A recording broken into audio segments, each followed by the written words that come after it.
بسم اللہ الرحمن الرحیم۔ تمام تعریفیں اللہ رب العزت کی بابرکت ذات پر اور بے شمار درود و سلام ہمارے نبی محمد مصطفیٰ صلی اللہ علیہ وآلہ وسلم، ان کی ازواج مطہرات، ان کی آل اور صحابہ کرام پر۔ السلام علیکم ورحمۃ اللہ وبرکاتہ۔ میری بہنوں اور بھائیوں، اللہ کے ذکر میں برکت ہے۔ اللہ کے ذکر میں انسان کی تمام مشکلات کا حل ہے۔ اور جب بات کی جائے ہفتے کے دنوں کی، تو جمعۃ المبارک کا دن ایک ایسا دن ہے کہ جس میں آتی ہے ایسی گھڑی کہ جو دعا کریں وہ قبول ہوتی ہے۔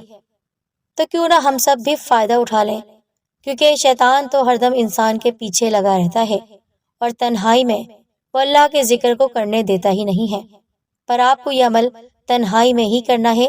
جمعرات کے دن یا شب جمعہ یا پھر جمعے کے دن آپ نے ان کلمات مقدسہ کو پڑھنا ہے کچھ اس طرح کہ انشاءاللہ آپ جو مانگیں گے آپ کو ملے گا، آپ کی ہر جائز حاجت پوری ہوگی، ہر بیماری دور ہوگی، پریشانیاں ختم ہو جائیں گی انشاءاللہ، مقصد میں کامیابی ملے گی۔ اس کے علاوہ اتنے اس کے فوائد ہیں کہ آپ سوچ بھی نہیں سکتے۔ تو چلیے ہم وقت تو ضائع نہیں کرتے اور سیکنڈ میں ہونے والا یہ عمل جو کہ بہت طاقتور ہے، اس کو کر لیتے ہیں۔ میں گزارش کرتی ہوں کہ آپ دل سے ویڈیو کو لائک اور شیئر کیجیے گا، اور اس سے پہلے ہمارے چینل سیدہ دین کارنر کو سبسکرائب کر کے بیل آئیکن کو آپ ضرور دبائیے۔ آپ نے یہ عمل جمعرات کی رات اور جمعے کے دن کرنا ہے، لیکن جمعرات کے دن بھی آپ عصر کی نماز کے بعد سے یہ عمل شروع کر سکتے ہیں، کیونکہ ساتھیوں اللہ کے ذکر کے لیے کوئی گھڑی مخصوص نہیں۔ ہاں، وہ خاص دن ہیں، وہ خاص ایام ہیں، وہ خاص گھڑیاں ہیں کہ جب دعا فوراً سن لی جاتی ہے۔ اگر ہم اللہ کی یاد کو اپنے دل میں بسائیں، تنہائی میں بھی ذکر کریں، تو شیطان کبھی بھی ہمارے دل کو خراب نہیں کرتا، ہمارے دل میں وسوسے نہیں ڈالتا، ہمیں بے چینی نہیں ہوتی، ہم مایوسی کا شکار نہیں ہوتے۔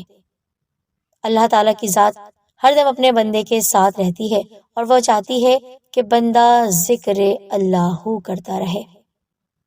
تو اس سے پہلے کہ یہ عمل میں آپ کو بتاؤں، میں آپ سے گزارش کرتی ہوں کہ آپ نے کامنٹ باکس میں اپنے اصل نام کو لکھ کر جو بھی آپ دعا کروانا چاہتے ہیں کروا سکتے ہیں۔ انشاءاللہ اجتماعی دعا میں آپ کا نام لیا جائے گا، اور جو بھی مقصد ہے وہ بھی آپ لکھ سکتے ہیں۔ جو بھی آپ وظائف ہم سے سننا چاہتے ہیں وہ وظیفہ بھی آپ ہمیں بتا دیجئے، ہم ضرور تفصیل کے ساتھ علماء کرام کے بیان کی روشنی میں آپ کو وہ وظیفہ بتائیں گے۔ تو چلیے آپ کو میں عمل کی جانب لے کر چلتی ہوں۔ آپ نے جمعرات کے دن نماز عصر کے بعد سے یہ عمل شروع کر لینا ہے۔